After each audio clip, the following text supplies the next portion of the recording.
Good morning मित्रांनो. आज आहे दिवस तिसरा आपला लडाख ट्रिपचा. तर आज आपण आहे उज्जैनमध्ये कालच आपण दर्शन घेतलं होतं. कॉरिडॉर पण काल फिरलं होतं, पण काही फोटो वगैरे काढले नव्हते कारण टाइम खूप कमी होता आणि कोण नव्हता. आता जाऊन थोडे फोटो वगैरे काढणार आहे. मग नंतर काल भैरवनाथ मंदिर आहे खाली, दारू पिणेवाले महादेव कर की तिथं जाणार आहे. मग तिथनं आपण जाणार आहे कोटाकडे. तर चला जाऊया. तुम्हाला रूम 2 दाखवतो अगोदर.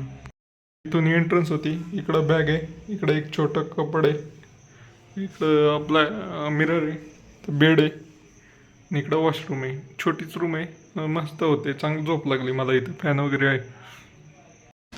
मित्रांनो, हे हॉटेल आहे. इथं थांबलो होतो मी. माझ्या ओळखीचेच होते. लास्ट इयर मी आलो होतो त्यावेळेस पण इथंच थांबलो होतो. आणि समोरच्या साईडलाच मंदिर आहे. हा ब्रिज क्रॉस केला की मंदिर आहे पलीकडच्या साईडला. गाडी पण सेफ पार्किंग होती एकदम. मित्रांनो, आता मंदिरात आलोय. कालच दर्शन घेतले, आज थोडं फिरावं म्हणलं आणि जरा पाहू दिवसा कसं दिसते. त्यानंतर जाऊया आपण कालभैरव मंदिरला. इथनं मग तिथनं आपल्याला कोटाला जायचे. आज पण खूप प्रवास आहे, 270 किलोमीटर जायचे. चला मित्रांनो, ही तुम्ही पिंड पाहू शकताय, खूप भारी बनवलेली. आणि हे तुम्ही पाहू शकता एंट्रन्स महाकाल. तर इथं एंट्रन्सला सुरुवातीला गणपती बाप्पांची मूर्ती आणि ही कमान आहे. तुम्ही कालचा व्हिडिओ जाऊन पहा, इतकं मस्त दिसतंय ना संध्याकाळच्या लाईटमध्ये, एक नंबर. आणि इथनं अपंगांसाठी बस पण आहे, ते मिनी बस असते छोटी ती. त्यानंतर हा कॉरिडॉर हा मेन आहे. इथं सर्वजण येऊन फोटो काढतात. मित्रांनो, खूप भारी असा कॉरिडॉर बनवलेला आहे, पाहू शकताय तुम्ही. इथं मध्ये महादेवाची मोठी अशी मूर्ती आहे. चारी बाजूनी स्टेडियम सारखं बनवलेलं आहे. पाणी, 4 सिंह, खूप भारी आहे. पुढं पण खूप भारी भारी स्ट्रक्चर बनवलेले आहेत. बेस्ट मंदिर वाटलंय मला, जे ज्योतिर्लिंगामध्ये आहेत ना, आणि सगळ्यात क्लीनेस्ट पण आहे. मित्रांनो, खूप भारी मंदिर आहे. आणि आता आलोय मी सकाळ सकाळ पाहिला. खूप भारी भारी नजारे. किती पाहावं तितकं कमीच आहे, किती रेकॉर्ड करावं तितकं कमीच आहे. फोटो काढायचेत मला, पण फोटो काढायला कोण नाहीच आहे माझं. हे फोटो काढतो का? मित्रांनो, तिथंच काही मित्र भेटले, त्यांनी माझे फोटो काढले. हे फोटो काढण्यासाठी आलो होतो काल, मला हे फोटो काढता आले नाही. आणि मंदिराचा परिसर एकदम अप्रतिम आहे. इथं 40पेक्षा जास्त मूर्ती आहेत. मित्रांनो, पाहू शकताय तुम्ही, जितके लांब नजर जाईल तिथपर्यंत मंदिराचा परिसर आहे. इकडं पण एकदम मस्त केलंय. रात्री तर एकदम मस्त दिसत होतं. ते तुम्हाला दाखवलं असेल मी काल. मित्रांनो, तो फायनली आपण आता कालभैरवनाथ मंदिराच्या दिशेने निघालोय. तिथनं 7 किलोमीटर अंतरावर आहे. तर आपण मॅप लावून चाललोय, कारण तिथं आपल्याला रोड माहीत नाही आहे. आणि मंदिर मी पूर्वी गेलो आहे, लास्ट इयर पण आलो होतो, त्यावेळेस गेलो होतो कालभैरवनाथांचे दर्शन करायला. तर चला जाऊया आता. आणि रोडला इथं असल्या ई रिक्षाला येत सगळीकडं. आपल्याकडे नॉर्मल रिक्षा टॅक्सी असते, तरी ई रिक्षाला येत. त्यानंतर इथं पाहू शकताय तुम्ही, प्रसादामध्ये इथंच दारू वगैरे इथंच बाहेरच भेटत आहे, कारण ह्याला दारू पिणारा महादेव म्हणतात. मित्रांनो, कालभैरवनाथाचे दर्शन घ्यायला आलोय. गर्दी नाही एवढी. तर चला जाऊया, दर्शन घेऊया. आणि आपल्याला आता जायचंय कोटा, जयपूरला. चला, इथं पाहू शकताय तुम्ही दोरे असे ते लोकांनी बांधलेले. प्रत्येकाला फुलं असे. तुम्हाला मंदिर दाखवतो आता. समोरच मंदिर आहे. गर्दी कमी. लास्ट टाइम आलो मी त्यावेळेस गर्दी जास्त. मित्रांनो, ज्यांचे काय विश असतात, म्हणजे इच्छा असतात, त्यासाठी त्यांनी दोरे बांधलेले असतात तिथं. आणि समोरच मंदिर आहे. सुरुवातीला फिरून जायचं असते, कारण गर्दी असल्यावर लाईन कंट्रोल करण्यासाठी त्यांनी फिरून केलेलं आहे. आणि ही मंदिराची एंट्रन्स आहे मेन. इथनं आपण आत जाणार आहे आता. तर तुम्ही पाहू शकता, ही मंदिराची एंट्रन्स आहे. आणि तुम्ही पाहू शकता लोकांच्या प्रसादामध्ये दारूच्या बाटल्या घेऊन चालल्यात. इथं पहा, मॅकडॉनल्ड नंबर 1 आणि भरपूर सारे वेगवेगळे ब्रँड, जे लोक जी पेतात ते ब्रँडची घेऊन जातात तिथं मंदिरात देवासाठी. आणि तिथं प्रसाद म्हणून चढवली पण जाते, राहिलेली रिटर्न दिली जाते. मित्रांनो, फायनली कालभैरव महाराजांचं दर्शन झालेलं आहे. तर उज्जैनला महाकालचं दर्शन घेतलं, या मंदिराचं दर्शन घेतलं पाहिजे असं म्हणतात लोक. मी आलेलो.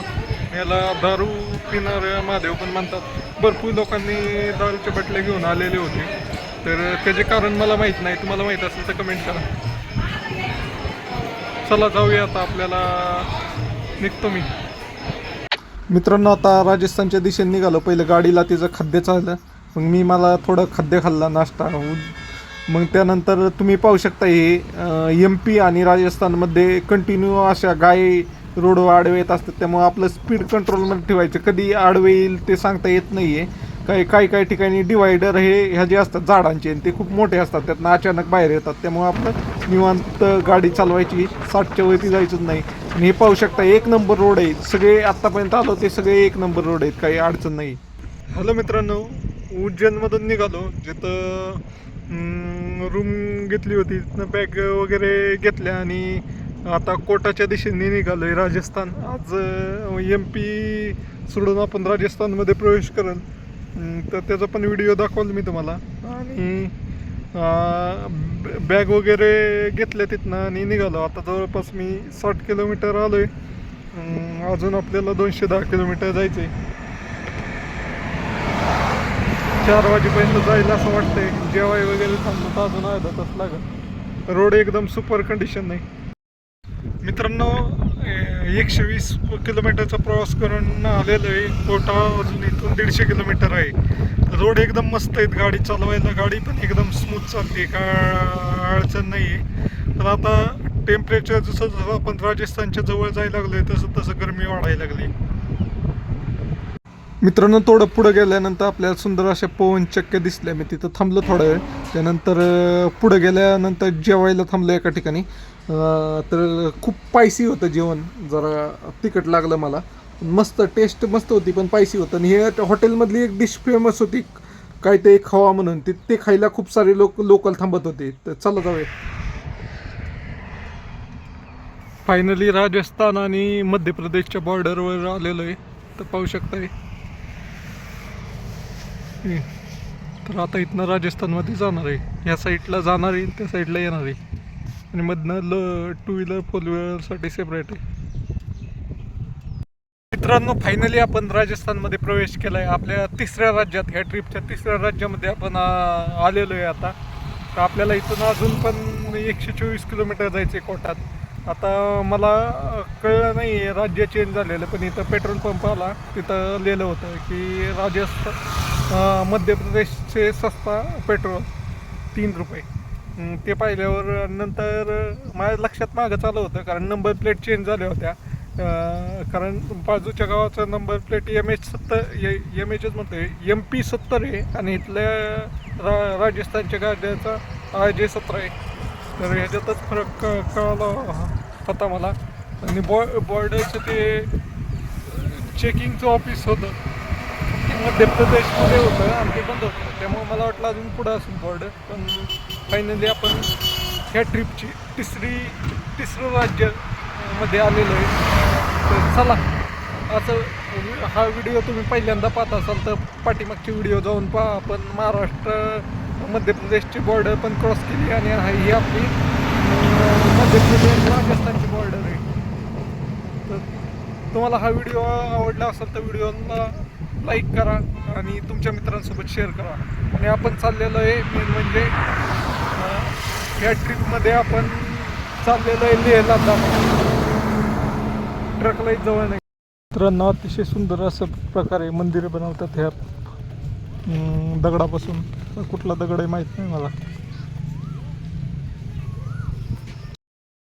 मित्रांनो, समोर जे कंपाऊंड पाहताय ते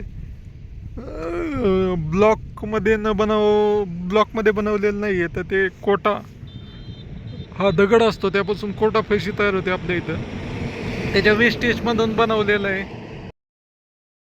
मित्रांनो, NH 52 आहे आता मी. तर एकदम सुसाटाचा हायवे, पूर्ण कॉन्क्रीट रोड आहे. आणि त्याचं विशेषतः म्हणजे तो जमिनीपासून जवळ 30 फूट उचललेला आहे. काही ठिकाणी 30 आहे, जिथं माती वळली ब्रिज आहे तिथं 40-50 फूट पण उचललेला आहे. पूर्ण कॉन्क्रीट रोड आहे. गाड्या खूप फास्ट जातात. मित्रांनो, हा हायवे खूप उंच असल्यामुळे 20 फूट जमिनीपासून उंच असल्यामुळे विंड ब्लो पण लय जोरात होती, हवा पण जोरात येते, गाड्या पण खूप सुसाट वेगाने जातात. आणि तुम्ही पाहू शकता हे कोटा फरशी तयार होते. इथं पाहू शकता किती वेस्ट आहे कोटाचं, आणि तिथं कोटा फरशी दिसते आपल्याला. त्यानंतर पुढं आल्यानंतर हा मार्बल कोणता आहे तो मला माहीत नाही आहे, पण कंटिन्यू दोन्ही साईडला इतके मोठे मोठे पीस आहेत ना मार्बलचे, आणि त्याचे दगडी पण होते. आणि खूप सुंदर सुंदर त्यांनी त्याच्यापासून बनवलं होतं. तर थोड्या अंतरावाल्या कोटाच्या जवळ आल्यावर आपण हवा वगैरे चेक केली. त्यानंतर इथनं आपल्याला कोटाची एंट्रन्स असल्यागत होतं, पण कोटा इथनं अजून 15 किलोमीटर होतं, पण इथंच कमान दिली होती कोटासाठीची. तर फायनली आपल्या ट्रिपचे 1000 किलोमीटर पण कंप्लीट झालेले आहे, आणि तिसऱ्या दिवशीच आपले 1000 किलोमीटर कंप्लीट झालेले. मित्रांनो, फायनली 1000 किलोमीटर कंप्लीट झालेले या ट्रिपचे, आणि आपण कोटामध्ये आता कोटा सिटी इथनं 10 किलोमीटर आहे. तर चला जाऊया 10 किलोमीटर, आणि आपल्याला अजून 18 मिनिट लागणार आहे. 5:30 वाजलेत आत्ता. तर आपण 3 दिवसात 1000 किलोमीटर आलो. तर खूप भारी डिस्टन्स कवर केलं त्या मानाने मी. मित्रांनो, आपण कोटात आलेलो आहे, आणि हे खूप सुंदर असं चौकात इतकं भारी दिसत होतं ना. हे काही स्ट्रक्चर होतं मला माहीत नाही, पण खूप भारी दिसत होतं. आणि पुढं गेल्यावर आपल्याला खूप मोठा असा सरोवर लागला, आणि सरोवरच्या बाजूला पण खूप सुंदर सुंदर स्ट्रक्चर होते. त्यानंतर आपण पुढं आतमध्ये सिटीमध्ये निघालो. तर ही अप्रतिम सिटी आहे. ही सिटी पण क्लीन आहे, आणि पिंक सिटी असल्यागतच आहे. सर्व ठिकाणी पिंक पिंक कलर दिलेला आहे. आणि आपण फायनली आपल्या मुक्कामाच्या ठिकाणी पोचलो, आणि तिथं सेफ अशी पार्किंग पाहिली. मित्रांनो, फायनली आता कोटामध्ये रूम भेटली. तर लय गरम होतं आहे. राजस्थान म्हणल्यावर गरम, जबर ह्युमिडिटी आहे. त्यामुळं काय आता आलं आहे, कटाळा बंद आला आहे. आता थोडा वेळ बसायचं, व्हिडिओ एडिट करायचे. त्यामुळं आज जा लवकर थांबलो आहे. ते 7 वाजले. तर तुम्हाला दाखवतो रूम कशी. तर मित्रांनो, ही रूम पाहू शकता. ह्याच्यात 4 बेड आहेत, 3 बेड आहेत, आणि कूलर वगैरे आहे. आणि इकडं साईडला टॉयलेट बाथरूम आहे. टॉयलेटमध्ये पण फॅन आहे मेन म्हणजे. आणि समोरच प्रभू श्रीरामाचं मंदिर आहे, आणि त्याच्यातच आपण गाडी पार्किंगला लावलेली आहे. चला बाय बाय. व्हिडिओ आवडला तर लाईक, शेअर आणि सबस्क्राईब करा. Bye bye.